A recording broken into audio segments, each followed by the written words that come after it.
ल तपाईकै पालो, तपाईँ उठ्नु होला। ली क्वान यूलाई सिङ्गापुर दिँदाखेरि ढुङ्गा दिएको थियो, उनले हिरा बनाए। तर नेपाललाई तपाईँको हातमा दिँदाखेरि हिरा दिएको थियो, तपाईँले ढुङ्गा बनाएर छोड्नुभयो। अब यसको कारबाही कसलाई गर्नु?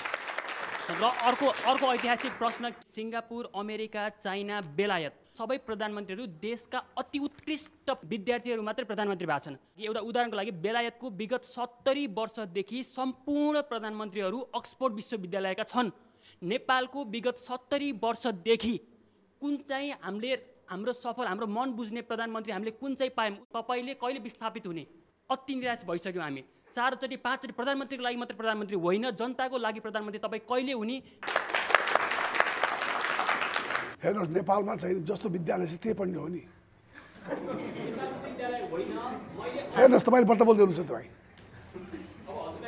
रिसुको कुरा होइन नि। कहाँबाट ल्याउने? मैले अक्सफोर्ड कहाँबाट ल्याउने? यहाँ अक्सफोर्ड विद्यालय नेपालमा त्रिभुवन विद्या कहाँबाट अक्सफोर्ड विद्यालय ल्याउने? यहाँ त्यसमा अक्सफोर्ड पढाएर बाँकी नेपालमा प्राइभेट स्कुल पाउने।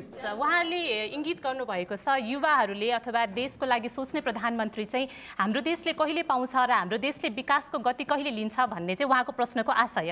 तपाईँले चाहँदै भन्ने कुरा त होइन नि।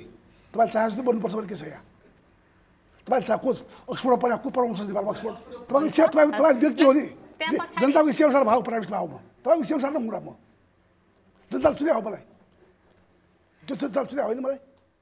पार्लियामेन्टमा बहुमत पाएको होइन, बहुमत पाएको मान्छे होइन रे, अनि को तपाईँ हुने त? तर यसले एउटा प्रश्नले चाहिँ नागरिकहरू साँच्चै नै निराश छन् त्यो पदबाट, प्रधानमन्त्री पदबाट र उनीहरूले गरेका कामबाट।